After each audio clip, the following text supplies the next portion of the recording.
Hey, you say you're getting tired of lettuce and tomato hamburgers that don't quite make it? Yeah! Then look at McDonald's new McDLT.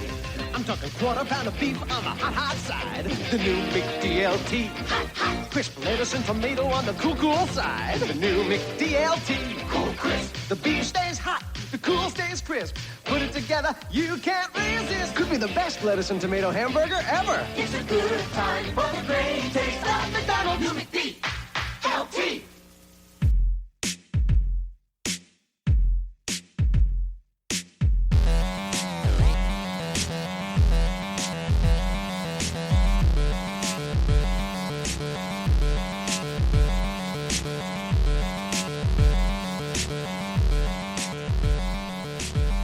Back to another 80s podcast. I'm your host, Whit, and I really appreciate you joining me.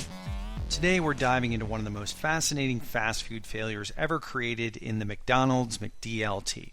And I say failure lovingly, because for a lot of people, the McDLT wasn't just another burger. It was an experience. And you clearly don't need to just take my word for it. The intro we just listened to with the 1985 Jason Alexander before he became George Costanza was pure excitement. The McDLT was a weird little piece of 1980s optimism wrapped up in a giant foam container. And that slogan really tells you everything about the McDLT. This was a burger engineered around temperature contrast. That was the innovation, not the ingredients themselves, because when you really break it down, the McDLT was basically McDonald's attempt at making their own version of the Whopper from Burger King. It included a quarter-pound beef patty, lettuce, tomato, mayo, cheese, ketchup, pickles, and a sesame seed bun. Nothing revolutionary there, but McDonald's became obsessed with the idea that the burgers tasted better when the cold ingredients stayed cold and the hot ingredients stayed hot. Which sounds obvious now, but at the time, this was treated like a technological breakthrough. And to understand why McDonald's cared so much about this, you have to remember what the burger wars looked like in the 1980s. McDonald's was already the king of fast food, but Burger King had successfully positioned the Whopper as the more adult burger, bigger, messier, flame-broiled. It looked more like something from an actual backyard cookout. McDonald's burgers, by comparison, were smaller, flatter, more uniform, so the company spent years trying to develop a competitor that could directly challenge the Whopper. That's where the McDLT comes in. The origins of it are kind of amazing because it apparently started with a couple of McDonald's franchise owners in Ohio who created something called the Lettuce and Tomato Special, the LTS, which is about as generic a name one can come up with. But another franchisee from Louisiana designed this special dual compartment package that completely changed the concept. Suddenly the burger wasn't just a sandwich anymore, it was a system. And this packaging became the entire identity of the McDLT, the McDonald's lettuce and tomato. If you never saw one in person, picture this oversized styrofoam clamshell with two separate compartments. On the hot side, you had the burger patty and bottom bun. On the cool side, you had the lettuce, tomato, cheese, condiments, and top bun. McDonald's even supplied a special rack in the restaurants that was hot on one side and cold on the other to make sure the ingredients stayed the appropriate temperature. Upon delivery, the customer would then combine the two sides right before eating. And honestly, people who love this burger will swear it worked exactly as advertised. You'd bite into it and first get that crisp crunch from the iceberg lettuce, then the cool tomato, then the warm beef patty. And because the vegetables hadn't been sitting on top of the meat steaming for 10 minutes, they actually tasted fresher, which for fast food in the 1980s was kind of a revelation. What's funny is that even people who admit the whole thing was gimmicky still talked about it with this almost emotional nostalgia. Because the McDLT felt futuristic, it felt engineered. McDonald's basically said, what if we scientifically optimized burger temperature? And the company went all in on marketing. You had a McDonald's commercial featuring the aforementioned Jason Alexander before he got that job at Vandelay Industries. And the commercial was incredible because he's singing and dancing with something like 20 extras chanting the hot stays hot and the cool stays cool with absolute commitment. Then you had William Perry, the refrigerator himself, helping promote it after the Chicago Bears' legendary Super Bowl run. I don't know if you could find a more popular athlete at the time to advertise your new burger. If you haven't seen his commercial, check it out on YouTube. It still holds up, combining his legendary size for the time with that irresistible gap-tooth smile, all to make a great commercial. McDonald's poured enormous money into this burger, Some estimates say over $100 million in advertising during the launch period alone, which sounds insane now, but this was the peak era of fast food competition. These chains treated burgers like blockbuster movie releases. The advertising was nonstop. But here's where the story gets really interesting, because the McDLT accidentally became the center of one of the biggest environmental PR disasters in fast food history. See, the entire concept depended on Styrofoam. Back then, McDonald's had already shifted heavily toward foam packaging because paper packaging had problems. It didn't insulate heat well, burgers got cold faster, foam was cheap, lightweight, stackable, and great at keeping food warm. So by the mid-1970s, McDonald's rolled out the now iconic foam single clamshell containers nationwide. Then the McDLT doubled down on that. That's right, not just one Styrofoam shell, but two, which made environmental critics absolutely furious because by the late 1980s, Americans were becoming far more aware of waste, litter, and pollution. Styrofoam had become symbolic of disposable consumer culture. There are even reports that it was carcinogenic, and McDonald's, as the biggest fast food company on earth, became the face of that problem. Here are some words that one wouldn't think would come out of my mouth. I think it's time we talk about Styrofoam. Well, Styrofoam is actually a trademarked brand of rigid insulation foam, but most people use the name as a catch-all for expanded polystyrene, better known as EPS, that petroleum-based plastic used to make takeout boxes and packaging materials. With that in mind, you may be wondering why not just recycle the containers? After all, if you grew up in the 80s, that's when you noticed the recycling centers popping up in your neighborhood. You may have even seen that little number 6 on a Styrofoam container and thought maybe it could be recycled.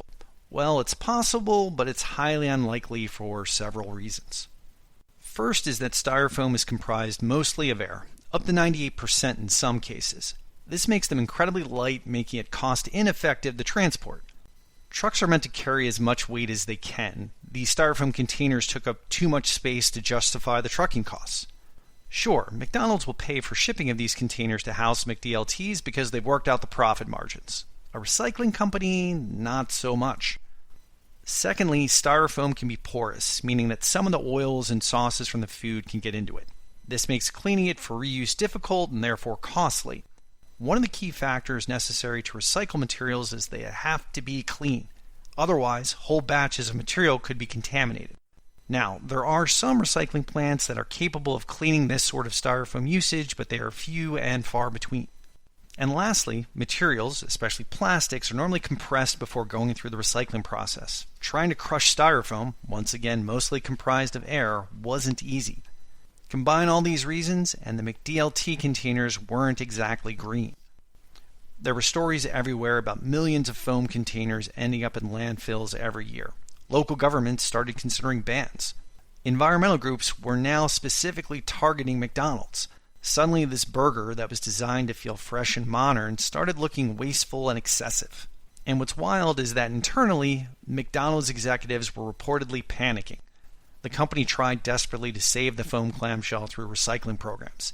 They launched campaigns encouraging customers to separate their trash properly.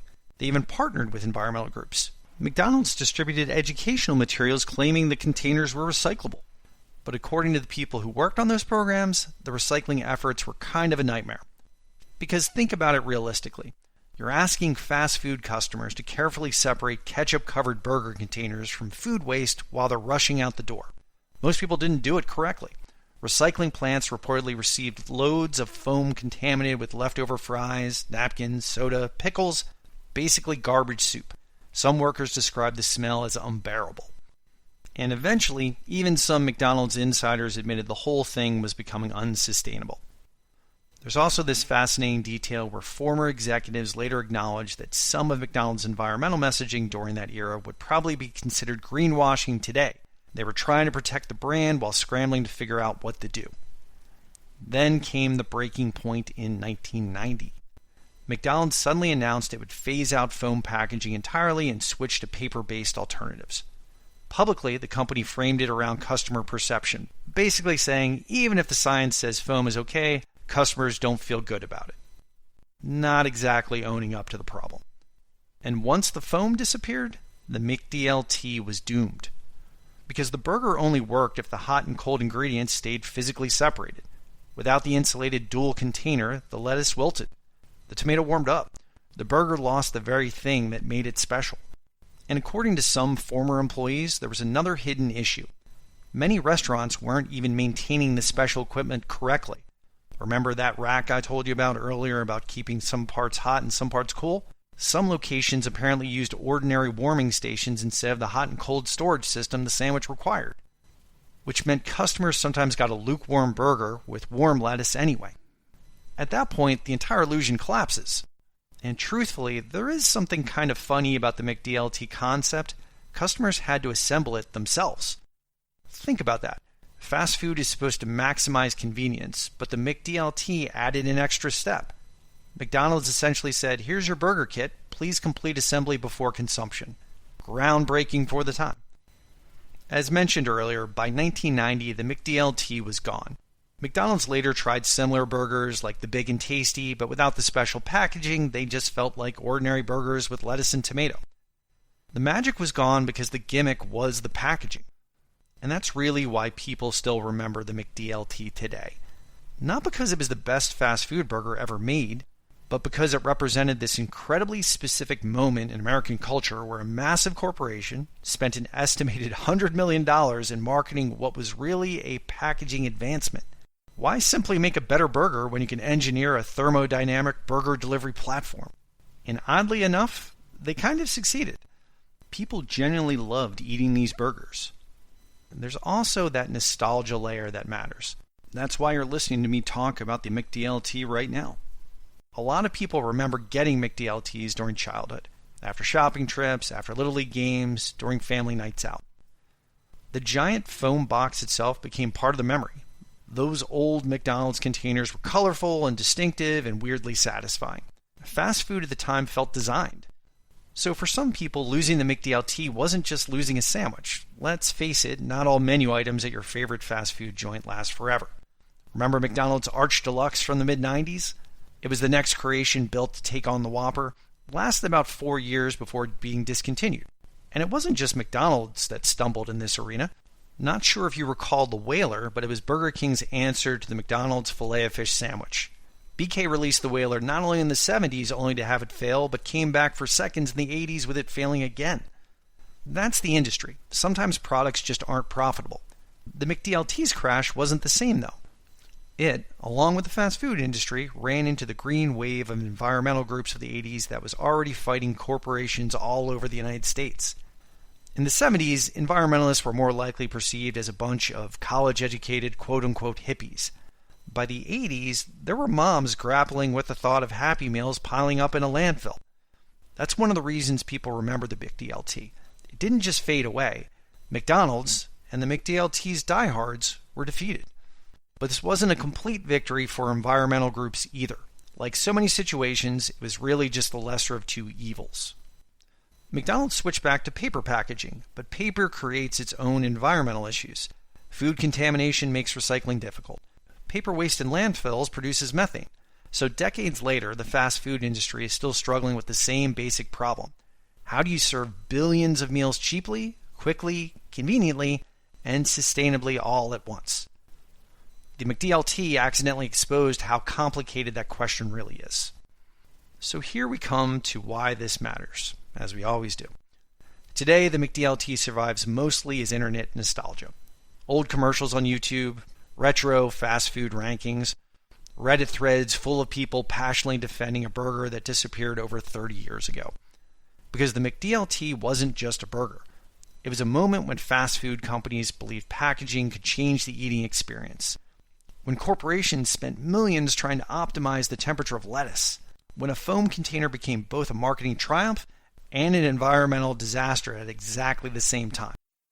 All over a $1.95 sandwich. That is a rare occurrence indeed.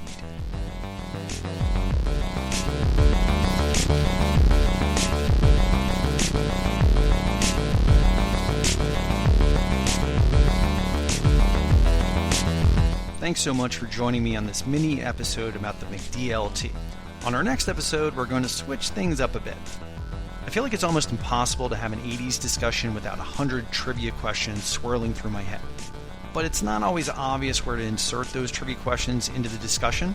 So here's where Whit's big brain comes into play. We're going to have an 80s trivia episode with shorter discussions in between the questions. If you think you hate that idea now, wait until you listen to it. I'll be hosting my brother Drew and his friend Jim, who are no slouches when it comes to the 80s. People can play at home and we'll see where the questions take us. As always, thanks to Full Boy Media for producing the theme music for another 80s podcast. I hope to catch you on the next episode. Thanks for rewinding with me.